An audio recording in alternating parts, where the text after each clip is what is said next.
Hey guys, we're about to be live here. All right, let me turn off All my. right, I'm hopping off. Hi, Felipe. Hey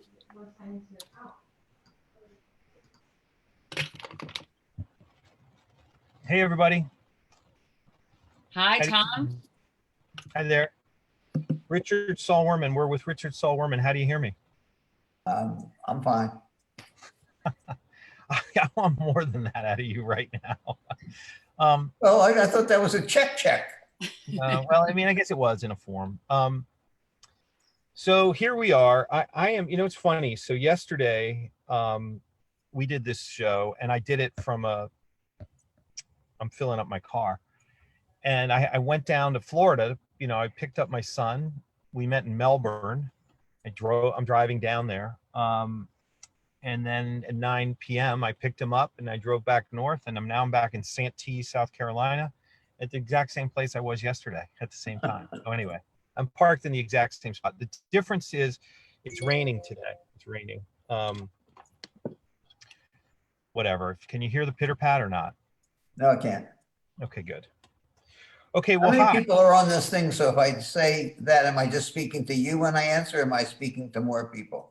Do I use plural or singular? Yeah, I would use plural. And you have me and Martha, or Martha and I are here. That's much better.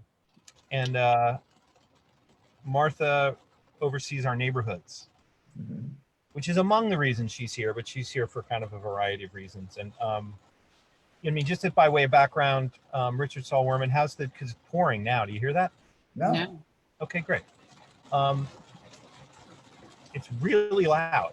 Richard Saul Wurman, TED founder, among many things, cartographer, the man who coined the phrase information architecture, information overload. I could go on and on. There's a great film that we've made about him that we're trying to expand right now that tells a more complete story. But he and I became friendly about 10 years ago. I think you came to the first TNP, but I think that was 10 years ago. So yesterday, I decided to give him a call. With everything going on, there's so many things in my head. There's family issues and personal issues and business issues and world issues and just so many things going on. But as I was driving to Florida to pick up my son, I was like, I got to call Saul or Richard Saul or whatever. We call each other different things. And then we began talking. We should clarify the name thing because names aren't trivial. I have 3 names. As I said earlier, it gives me a modicum of dignity like Frank Lloyd Wright or anybody uses 3 names. I'm just, I don't like to be called Dick, but a lot of people call me Ricky, Richard. And then I have this middle name, which I quite like, Saul. And then a few people call me Saul. We know Jack Dangerman calls me Saul, and you call me Saul. And I rather like Saul. I think it's a rather name. And I feel fine about answering to anything. So I don't want people to get confused when it goes Richard and then Saul. It's the same person.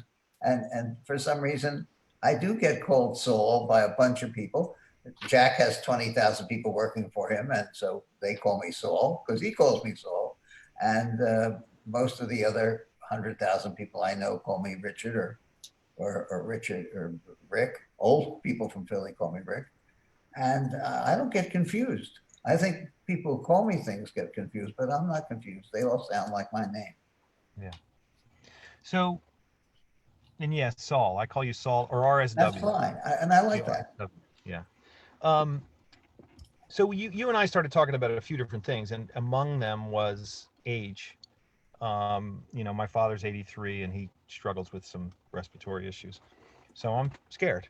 I have anxiety, and you talked about your own anxiety yesterday. And among many other reasons, I thought you got to come on. Let's talk tomorrow. And so I'm not going to even paraphrase what you talked about yesterday, but at your age, at this moment, how do you feel? Well, that's not a very good question. Well, because it's too broad a question. It can't be answered. It can't be answered with a clear answer because it's too broad. How do I feel mentally, physically, psychologically? How do I feel about my work? It's just a big question. It's like, how is everything going? I can't tell you how everything is going. Do I tell you that my big toe itches? I mean, how do I answer a question like that? questions are part of the art of conversation. In fact, conversation is about questions, and the advancement often the advancement of ideas and creating new ideas comes from the clarity of questions to each other. And the questions can be why, which is that the fundamental questions kids always ask. But there's also another question you can say, which is the opposite. Why not? And the answer to both of those questions are quite different. Why and why not? And I think I've been thinking a lot about why not, and how different it is from why. I know what you're after when you say, how do I feel? I know the general thing, but then I'll focus on one aspect of it. One, I'll focus on the terror of going to be 85 in very few days. And I read that, you're dead meat at 85 if you get this wonderful little disease that's going on, the plague. It's a plague of some sort, pandemic they call it. And I just finished a book called Mortality, which is all about death and how death and cartography and numbers and statistics all mapped, all visual, mostly visual, of where do you die, how do you die, what do you die of, how many people have died in different ways, what's the total number of people who have died in wars and in diseases and natural disasters and at what times over the centuries. But it's also where in the United States you've lived the longest, at what ages do you die of what mostly. And there's even a little thing from the Grim Reaper, a little part of Monty Python where it goes into the house and there he says, I'm the Grim Reaper, don't eat the salmon. They're all eating the salmon mousse and dying in front of them. And the silliness of that. But how it starts off very common with a baby opening his or her eyes and looking up and seeing a road. And for some, the road disappears. And it disappears because they can see far along it, and about 18, 20 miles, it disappears over the horizon because of the curvature of the earth. But for some, it disappears sooner. And that road's your life. And that's just it. We all go down that road. And it's just a matter of acceptance of that's what life is and how it varies. And then also statistically, how the length of life varies on how well you report it, or how well it has been reported, or what you use statistically. And we have had this clear lesson in statistics of a president wanting to keep the numbers low because it makes them look good, but they're not honest. Places who want to make them look high because they want to get funding for their country or put it in panic or get the people riled up so that they will help. That if I ask a question of 100 doctors and I say, what is the infant mortality rate? This is not scientific, this is just my experience. Most of them don't know, don't have this, they have varying, of a very basic thing, mortality rate, childhood mortality rate. You think of such a basic thing, it's like learning your ABCs if you're a doctor. Most of them, many of them have different ideas. It's how long do you live from birth? Is it counted as a dead birth? So they counted. Is it 1-year-old, 5-year-old? What is the mortality? What is it measured towards? And of course your statistics will be quite different if your definition of mortality, of death for a child is different. And the mortality rate differs so wildly around the world. And if you count the countries that have a decent population, 20, 30 million, 15 million, 10 million, not the ones that are just have a million like Monaco or so. You can't get a good statistical analysis of that.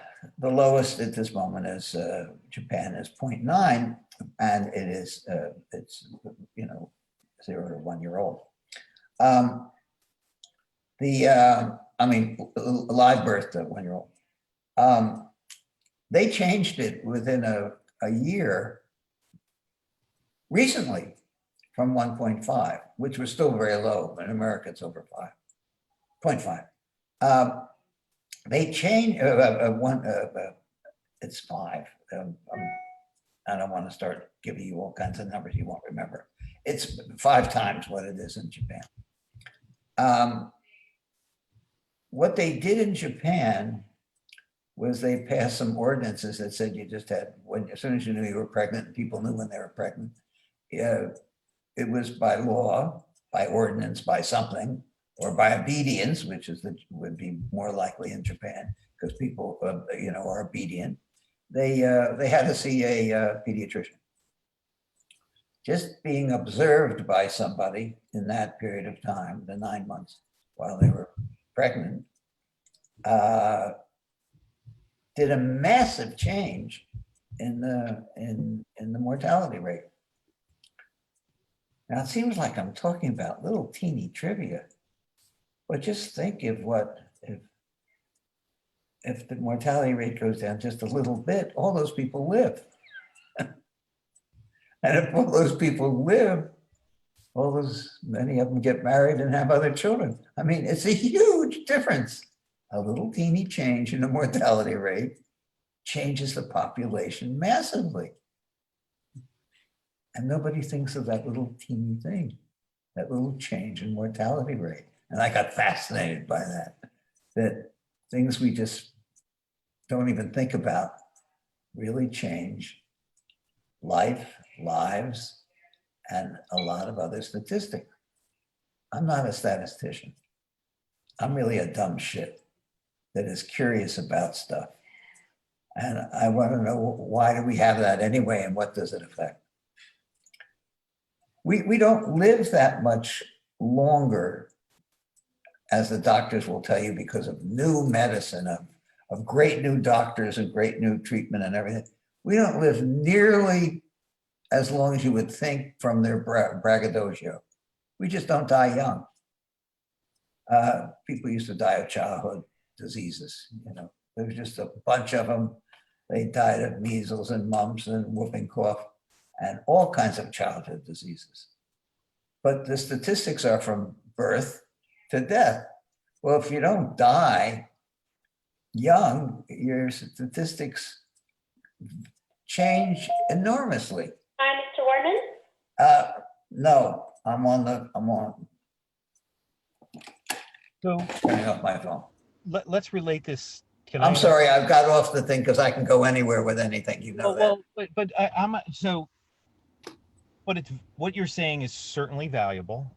No, it isn't. It's just me. Well, but I was just going on a track that everything about healthcare and everything about what we're seeing now around us with statistics and death and this epidemic, pandemic, everything has other trees of effects on people. If we lose the old people because their death rate is so much higher, it's probably, counting me, like I'm a bullseye, counting me, it's not so bad. If we lost all the very young people, it would change the country a great deal. They never get a chance to grow up and get married. If the highest death rate was from 10 years old, from birth to 10 years old, if that was where people were really falling over from this, that would change the world much more than old people just conking off. That the statistics do matter and how you interpret them matter. They matter, but I'm going to say this: they definitely matter. And what I said to you yesterday, and what we shared yesterday, is I want you to be okay. And you acknowledged, you said, I don't have that much time left anyway, which, okay, fair enough. I don't think my father has that much time left anyway. I want my father to stick around, like, period. So there's there are many sides to this thing, but that's the one I that we discussed yesterday, and the one that I want you to know that I am thinking that way. And my father's perspective, when I spoke to my father, I don't know, on Wednesday and then Thursday and then Friday, there came a time where he realized he's got to be smart on a level that he didn't have to worry about his whole life. Not That's in this correct. way, in this way. And so, at a certain point, I called him because they were like going out to dinner at night. And I said, Dad, I want to be very clear on what's happening here. And I want to be very clear on who you are and very clear on what could happen. And I think he now sees that.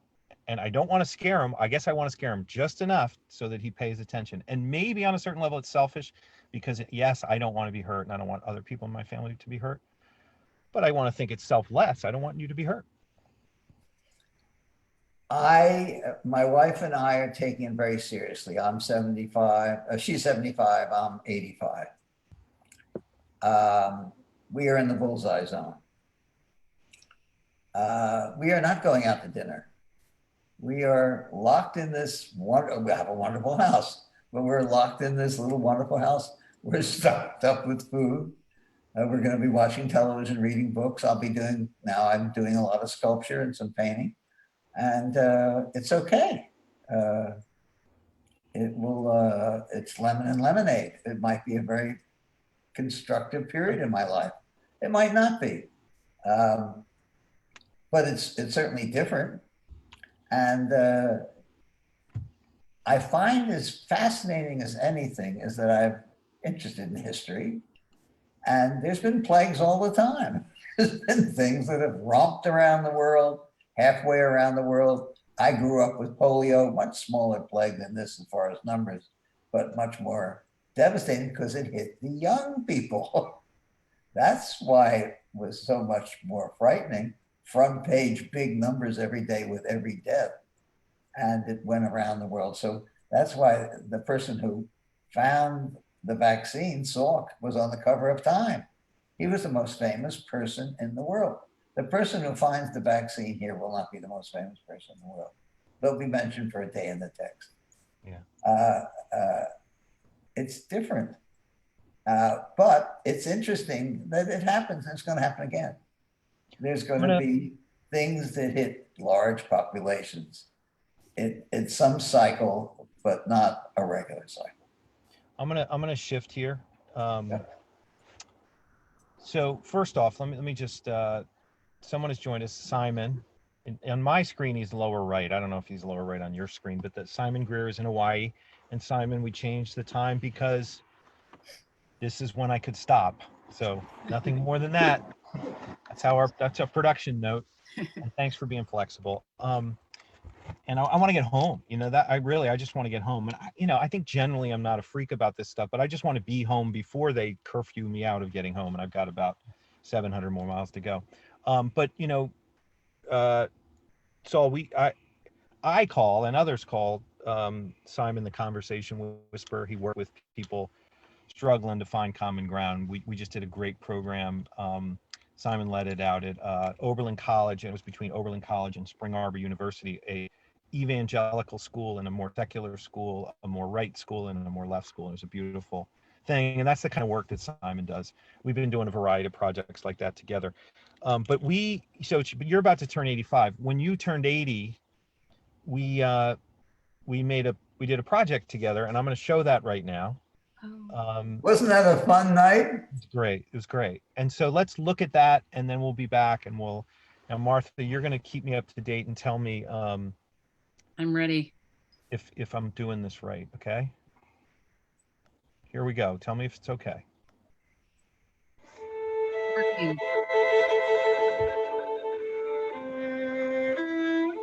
Being 80 is terrifying. I thought I should mark this moment in my life. Mark it like a dog marks a place on the lawn. Mark it so I notice it and I give credibility to the importance the conversation has in my life. conversation with others has given me patterns and connections in my life that I never would have had being a schlepper from Philadelphia. I mean, you got to think about that. What's the thing we do best and uniquely? We sometimes have good conversations and we remember them.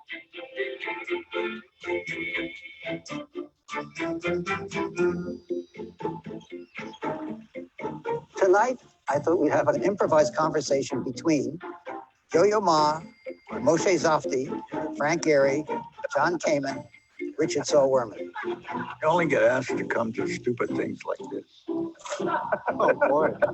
If a few things are said that I didn't even conceive of, if I say something that I never said before, it's worth it. Part of tonight is, what do we envy in each other? We all envy something. And envy is not a bad thing. You see in others what you don't see in yourself. Yeah, right. Well, you are blind to yourself. You're very self-aware up to a certain point. The nature of envy really changes with age. That's one of the advantages of being older. You start to lose that feeling. You lose the whatever envy part and you increase the admiration part, appreciating other people's ideas. That's They don't have to be deal. your own. Yeah, that's a big deal. I believe that there's an art to conversation. There's a structure to it. Let's just talk. Well, let's shut up. There's a lack of structure. Can I just say something? Oh, you're going to. There's mistakes that are corrected. Obviously, you're a complicated guy. That goes without saying. Well, but then don't say it. I'll control. That's the mark of a good conversation. The energy that lingers in the air, that you can almost see, you can almost plot when somebody talks and there's a silence. The space between the notes is really more important than anything we're talking about. Silence is extraordinary. The pauses. The artist in yo-yo, the artistry of yo-yo. I fantasize that the hall that I'm playing in is my very own living room. And that everybody that's in that living room is my friend, and I've invited them to the greatest party. During that time, every possible critical judgment is put on hold. All the mental real estate is about sharing something you love with people that you really care about. That's the way we ought to be with one another.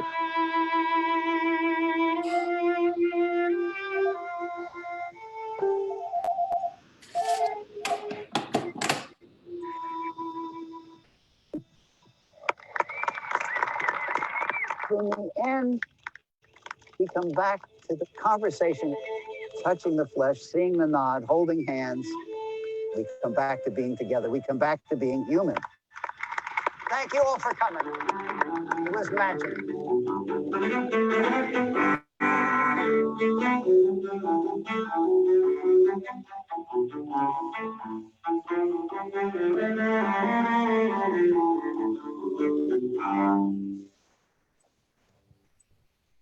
There you go. Hey, Simon, I want to start with you. How did the some of the terminology and the philosophy, theory, etc., jibe with your world? Just curious. Yeah, I loved it. I thought you said at the beginning that if I say something I didn't expect to say, then it was a good conversation, and I 100% agree with that. That's my experience too. I thought the idea of the silence between the words, that often what we, when we're in our own heads, I think that's what Yo-Yo Ma was saying, when we're judging ourselves, we're judging the person across from us, we miss the meaning of what's being said. We're so busy with what am I going to say, or how am I going to look, or did they score a point? We miss the body language. We miss the underlying wisdom. We miss the nuance and the subtlety. I thought you also talked about the energy in the room, and I feel that completely. I feel like my earliest days what motivated me to get into the business of conversations was that I would often leave a meeting and my colleagues would say, "Oh, that was great. We got everything we wanted." And I would leave shaking my head saying, "Well, did you see the lady in the corner? The vein was bubbling up in her temple. Did you see the guy who kept clenching his fists? The two people who sat back? We didn't get anything we wanted. I mean, maybe on the surface, we got the outcome, but we lost the connection to all these people." And everyone would say, "You're so weird. Like that's not what the meeting was about. We had an agenda. We achieved the agenda. Let's move on." And it was like there was something invisible to most people that's what preoccupied my attention. And so I just thought in that small clip of the evening, we saw so much insight about conversation, about the silences, about the energy, about the open-heartedness, about the human connection. I thought that idea of moving from envy to admiration. I often talk about the teaching that we should treat everyone we're listening to as if they are our greatest teacher. Let me say there was three, the evening was about three things, the word eat: envy, admiration, and terror. And that those three things were three things I thought my friends shared, we all shared. And we went back and forth between those things, that we're all terrified. We all admire people and we all have envy. And it's been a changing thing between us, but we all trust. Let me ask you, you talk a lot about approaching life as if you're wide open, you don't understand, you don't know, and living with the sort of, if you're not terrified, in a way, you're not fully living. And I just always wanted to ask you, can you just say a little more about, especially in this moment, how you hold... I cut you off. You shouldn't have to. No. Go ahead. I'll answer that. Yeah, go ahead. Finish your sentence. I was just going to say, I think, especially in this moment, how you hold the being terrified, not as paralyzing, but as energizing, and you hold the not knowing as a spark of curiosity, not just hunkering down. I'd love to hear more about that. Well, let me talk in a parallel way, in a simpler way, because there's so many things about death and family and life and news going on now. It's easy to talk about terror because you focus on the terror of sickness and death and family. But if I reduce it down, it's almost reductio ad absurdum. When I start a piece of sculpture, I'm terrified. And I'm also confident, or I wouldn't start. So I have two emotions, yin yang, that I have to keep in balance. If I'm too confident, I won't get anywhere. I won't touch an idea. I won't take a risk. I won't be creative in any way. I won't discover something. It won't be any good. That's the same if I do a painting. By the way, I'm not a painter or a sculptor. I'm an architect, or I do meetings, but I'm talking about something I'm doing now. So I'm not trying to talk like Picasso. So terror is an absolute part of right this second talking to you.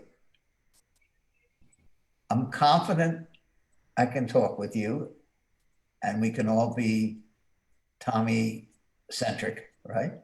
That was a joke, Tommy. But I'm also, it's also terrifying to try to answer your question, not call it in, we're obviously calling everything in, but you know the meaning of calling it in, not doing something in a repetitive thing, or that I've said exactly before the same way. But I know I reach down and I have this image of this vacuous space that I'm in all the time. It's empty. And then I'm trying to pull things out and put things in, but it's empty. And it's terrifying in its emptiness and being a vacuum. So I don't see it as a weakness. I would be really inoperative if I didn't have it. That would be true weakness. But I'm confident. I mean, people think I'm a blowhard. I'm an egomaniacal person. this or that, and they're probably right too. Because it's complex what we are at the same time, at the same moment. We're not one thing or another ever. So I don't know. I hope that answers. Yeah, and I appreciate it because I remember, Tom, we were on stage at the Nantucket Project last year, and I think you asked me how I was feeling after, I think it was the film about Glenn Beck maybe, and I said, I think I know I'm doing the work that's important for me to do because I'm so uneasy. Like I get off the stage and I don't think, oh, that was a home run, I'm a rock star. I think, oh my gosh, I'm humiliated. It was terrible. Why did I say that? I'm so glad I did it. I have to do it again tomorrow. I wish I could disappear. That mix of feelings suggests that like I'm on an edge. Maybe it's not an edge for anyone else, but for me, it's an edge where I don't know how it's going to go. And I don't know if I'm going to do it right because it's not scripted for me. Yeah, and it's an edge which is your personal edge, and I wouldn't bother trying to explain it to anybody. It's who you are. It's what you're thinking. It greases your wheels, and that's okay. I can't conceivably know what you're thinking right now. You can't conceivably know what I'm thinking. Once you accept that, and I mean accept it in a primal way, I can't do things to please you. I can't pick speakers to please the audience. I can't do anything. I have to please myself and do good work myself and hope by doing good work, it's interesting to somebody else. I don't know if it will be. I mean, if I had a booger in my nose, I could be reciting the best poem in the world, and all you'd be looking at is the booger hanging out of my nose. Now we're all like this. Look at the camera. There's a protocol for that now.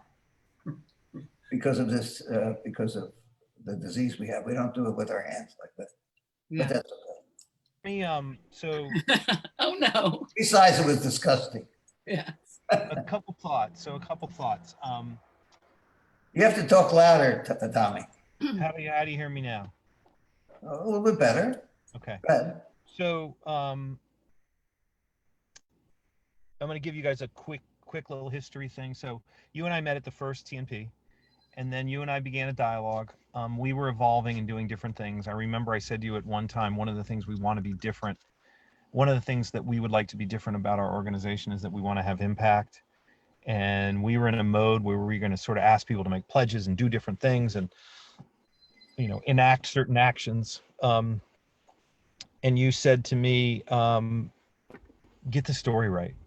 Don't get into that. Like it is story, it is narrative that changes everything. And you said at the time, but I didn't listen at the time. I didn't hear at the time. You talked about what you're really in is the conversation business, and you don't know that. Okay, so that was, I'm going to guess you told me that like year 2 or 3, and I thought, wow, I get it. And we dove deep on narrative. I mean, that's what the film came from. And as you say, I remember one of the other things you said. I'm sorry about my phone here. Okay. Somebody got it. So you said to me, don't do favors. Favors will just screw up your narrative. And it's true. Like, people would end up on the stage because of a favor, and we would screw up the narrative. It was so powerful. But then I think in like year 5 or 6, maybe 6, you in the church, you said, you gave a little talk as you walked up and down the aisle, and you said, the most valuable thing will be the conversation that you take home with you. Okay, now even then I was barely listening. I'm barely listening. And then I went to, by the way, Luli Gunn died yesterday or Sunday. And I'm thinking of it because the story. You told me that yesterday, yes. So I was at a house, and I showed a bunch of our content to people who were curious about what is this thing. And at the end, I expected the questions about how do I get a ticket? And instead they just spoke for 3.5 hours. And I thought, bam, there it is. That's what he's talking about. That is that conversation. And that was the most important thing that happened that night. We watched that gun film that night. That's what made me think of it. And so that's sort of how we ended up here. And we did by the way, we did the music of conversation before I realized this, even though you had already told me By this. the way, I don't have that film. I wish you would send it to me. I have 60 seconds of it, but not that whole little thing. Yeah, I'll send it to you. And I would love to have that.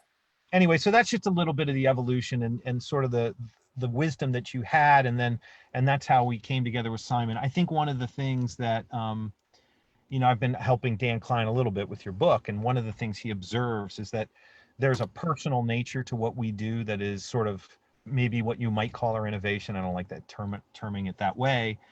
But I think the thing you find in particular in that case is that the personal in conversation is crazy powerful. When it's not platitudinous, when it's not, look how smart I am, it's just had such an impact. Anyway, I wanted to give that little history and how I often said at TED, I said, what goes on between the sessions and at the breaks is much more important than the speakers you're hearing now. It's what comes out of you to each other personally in conversation. And so, I try to pick people I want to hear from. I'm not putting down these speakers, but you will find that your life will change from the conversations that you have with each other, and your friendships, your acquaintances will change in the time between things, not at the presentation. Martha, can you characterize for Saul and just for everybody, translate what I just said to what you sort of observe in the rooms? Which part of what you just said? Well, just, this notion of like the content that we make creates conversation. Well, what is that? What does that mean? And what are you seeing? Again, like Saul said about you're not putting down the speakers, right? You chose them, you want to hear from them, but the value is in between the sessions. The same thing with the neighborhood project. We package the film for people. We pick things that we believe will spark conversation, and we send it out, and they watch the film and then they talk. And what we've learned even in that situation, and I've said, and not to be dismissive of our art, not to be dismissive of our films, but we have observed that once a group has developed this intimacy and they're back in the practice of conversation and they're good at it, we could put anything in front of them when they're far down the road, because the value for them is that connection and that intimacy and the stories they've built on together. When they've can't put anything, you have to do good work. Honestly, I don't think you really can be that diffident and just say you can put anything. No, it's the quality and the care and the love that comes from the stage, and the caring from the stage, or the lack of caring, or the doing a favor for somebody or having a sponsor that affects people, and that will affect their conversation. No, it starts with doing really good work. The buck stops with Tommy. It's the good work he does that establishes the level of what comes between. Totally. And this comes from that. So maybe I'm just spoiled. Maybe we're just spoiled because since it's all cascading off of all the love that creates the content that we're using in the living rooms. But our observation had been, once they've established that connection, the getting together to talk is such a powerful part of it that it feels equal to the content we're putting in front of them for that I'm not session. suggesting you use the word I use, but I never use the word spoiled. I use the word indulge. Ooh, and I have been indulged. And the fact is, I think being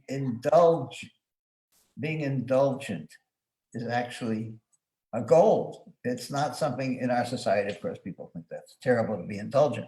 No, I think it's really something it comes right at the end of the conversation I had a few moments ago, where I said, I only know what I'm thinking. Barely. I don't know what you're thinking. We just met on this funny little thing. But being indulgent and being responsible for it,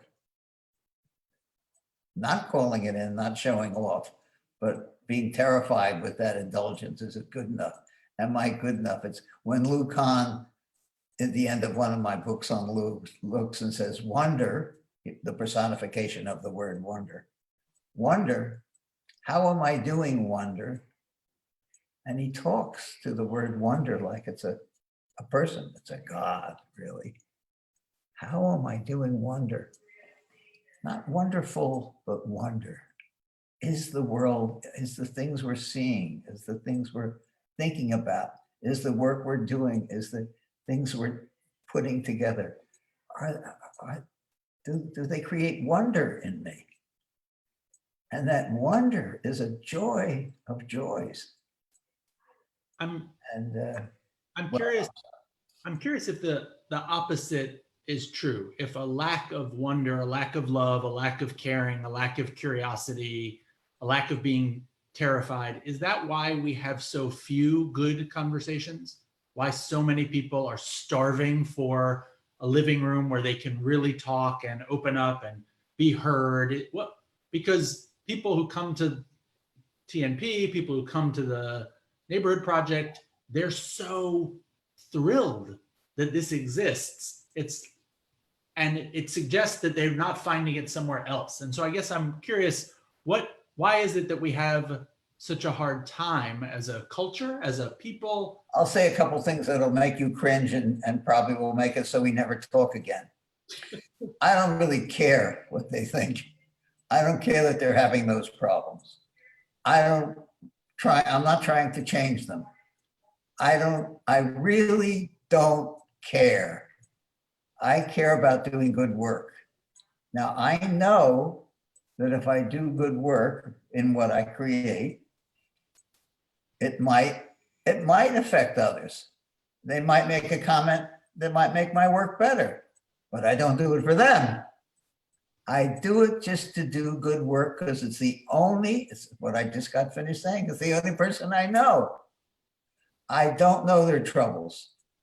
I can't know their inabilities.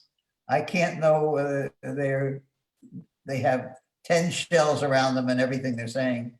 Anybody comes up to me, how are you doing? How is everything going? Keeping busy.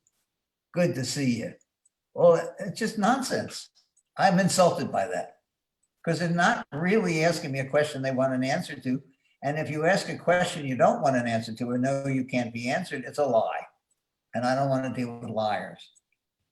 So I just say, do good work. Do something that is wonderful to you. It's catching. You become an incredible piece of poison ivy. It is a wonderful poison. But I can't, if I start thinking about what anybody else cares about, I won't care. I won't give full time to doing good work. Doing good work is a full-time job for me. It is so hard. Everything I do for me, is so hard. If somebody had maybe more talent or was smarter, maybe it wouldn't be so hard. But everything I do is hard. And if it wasn't hard, I wouldn't trust it. If anything I did was easy, I would say, why am I doing this? If I do really a good book and say, oh, you ought to do a sequel to that, or a conference, I would say, why? I did it. I want to do something else that I don't know how to do. I don't want to do anything I know how to do. If I knew how to do it, why do it? It's like making widgets. I have no interest in doing anything I know how to do. That just sucks you in. That's a curse. It just, at a certain point, you run a 4-minute mile, fine. Do something else then. I know they want to reduce the record and then they have a short career and then they get it.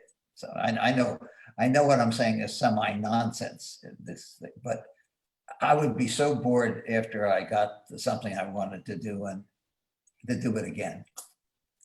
For years I did TED and I tried to make little game changing each year of what I was doing. And then I ran out of I was just making it incrementally better. I did a conference called EG. It was so good that they were begging me to do it again. I said, why? It was good. Let me do something else. I did that. There's no reason to do it again. It's only interesting if it was absurd for me to do a book on mortality and death. No expertise, never had really much of an interest in, except you live and you die. I wanted to do something I didn't know anything about, and I was curious because I knew I was going to die, so I did a book on something I didn't know anything about. That's sort of interesting. I talked to Rupert about it when I was doing it. He says, don't do a book on death. Oh, don't do that. You shouldn't do that. That's really bad. I mean, he was terrified because he's a couple of years older than I am. Murdoch. He's a couple of years older than I am. And that just thought, oh man, I really chose a good subject. I'm wanting to do it. I'm thinking about you opened these remarks by saying I would dislike it so much or something like that, that we would never speak again. And well, because I'm so you're interested in people and their welfare and what they're doing and how they feel and all that. And I'm not. Well, I think I'm sitting here thinking about, do we have a fundamental disagreement, or do we have some, what is there common ground? And I'm pondering. But I wasn't proselytizing.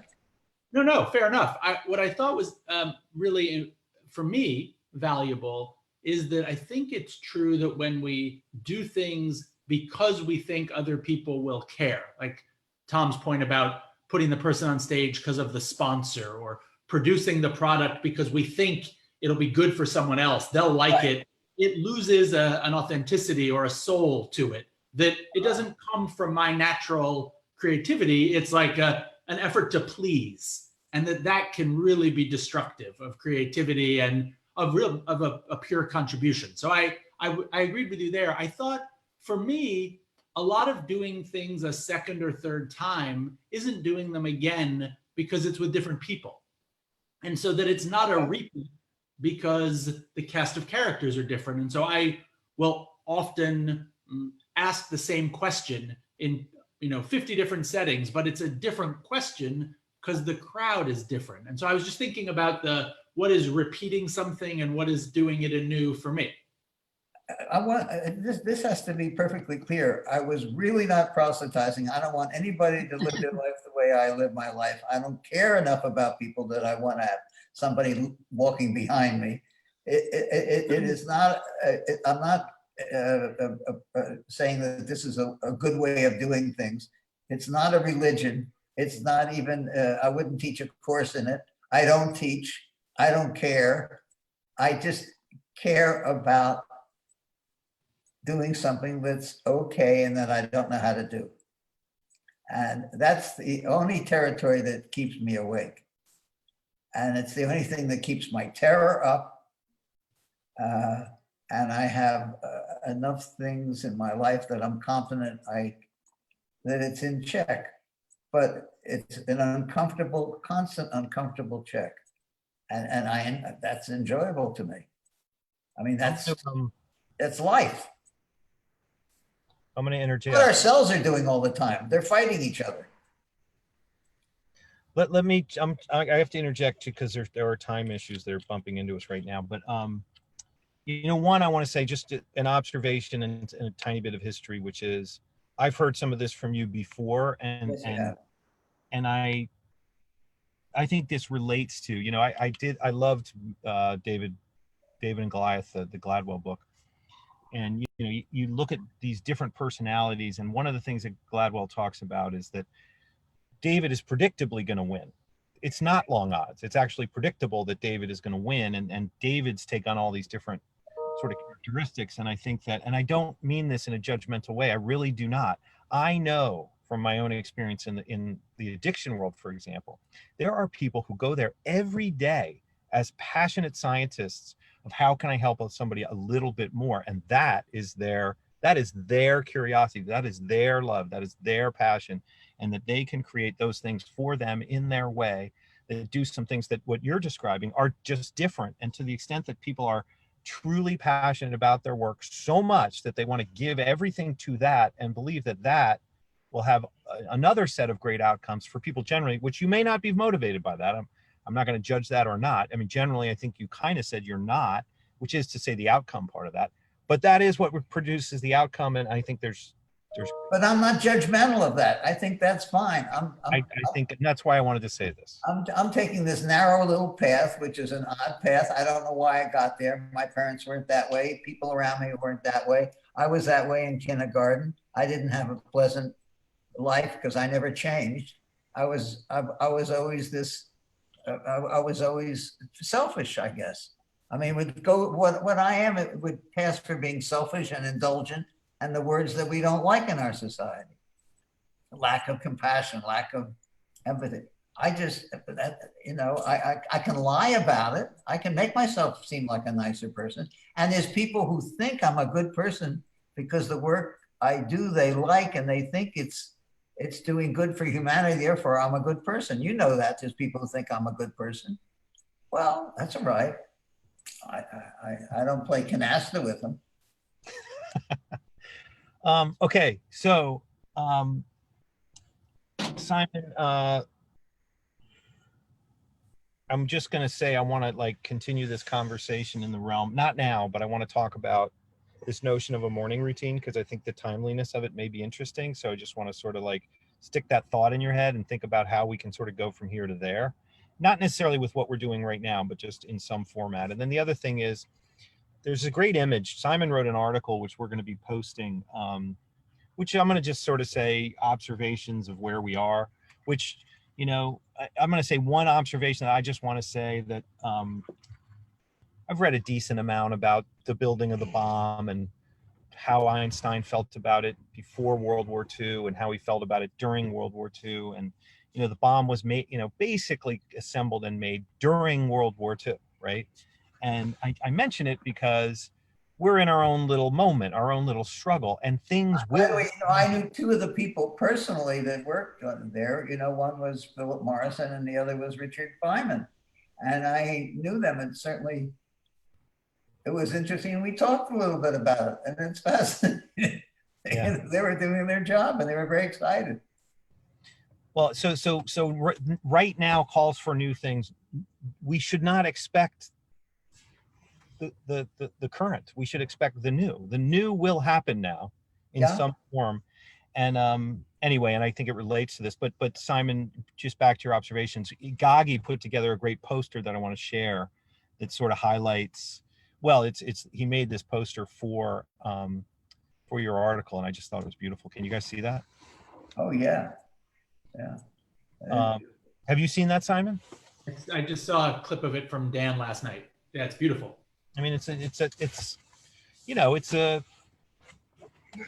the kind of thing I'm talking about. This is just one artistic observation about the state of love right now. This is new right now. And there's something really beautiful about it. And anyway, just wanted to point that out. And Simon, I don't know if you want to add anything about the article before we go. No, just say it was what you said, Tom. I was grappling a lot with what's going on right now for me and the strange set of feelings, conversations, terror, discomfort that I was feeling every day, and was on a plane from New York to Hawaii trying to get to somewhere where I thought my family would be safe and could isolate on the beach. And a bunch of words just came spewing out. So I wrote them down and I sent them to you, thinking maybe it would be something useful for the TNP community, partly because of this idea of radical neighboring that we've been talking about. Like when I'm isolated from other people, can I still be a good neighbor? What are the new ways of being a neighbor when you can't reach out and, walk down the street or down the hall and check on your neighbor? What can you do in the big neighborhood, meaning the world, and in the small neighborhood, meaning with loved ones who maybe you can't get to right now? So that was the spirit behind it. Yeah, radical. I want to get back to I know you have to cut this off, but to the first thing you said, and you were talking about your father. I have a son, Tony, who's in town now, and Vanessa will be back. And Tony still goes out to dinner, and he goes out with people, and he goes to bars, and he's still doing things and everything. Now, do I let Tony in my house or not? Do I let my son in my house when I am really trying to not see anybody? How do you turn your son away from your house? And that's it's real. There's an enigma. I think you should. But I would also add, I think you could, if he wants, you could go to the window. He could park on the street. I understand that, but you understand. Totally. I'm dealing with that right now. I drove by my parents. I drove from Connecticut to Florida and back. My parents are in Washington. I'm driving by them and not going to see them. It sucks, but I think it's the smarter thing. So anyway, I appreciate that. Everybody, thank you. Thanks for being flexible. We're doing this very impromptu. We apologize about the change in time and whatever, but I'm sorry you had heard some of the stuff before, but it came up with what he was asking. I don't like to tell things to you, Tommy, that you've heard before from me. I have another repertoire I could go into that. I appreciate that. But you're new too here, so. And please, somebody send me that little clip because I'd like to have it. I only have about 60 seconds up or less, and that's a couple minutes. And I would really like that. It was a wonderful evening for me, and I know that it was filmed very, very well, and I'd love to see intakes, outtakes, whatever of it. But they were wonderful people. It was truly a celebration of conversation. It really was. It really was. Well, so happy birthday, March 26th, right? Yeah. So in just about 10 days. And thanks everybody. And we'll talk soon. Thank you. Thanks everyone. Good to meet you. Nice to meet you. I hope we meet again when we can really meet and shake hands, hug. I look forward to it. Okay. If you're a friend of Tommy, well, let me just say, most friends of Tommy are friends of mine, or I think well of. There's a few odd beats. And that young lady, nice meeting you. So nice to meet you, Saul. Okay. Talk to you soon. Bye-bye.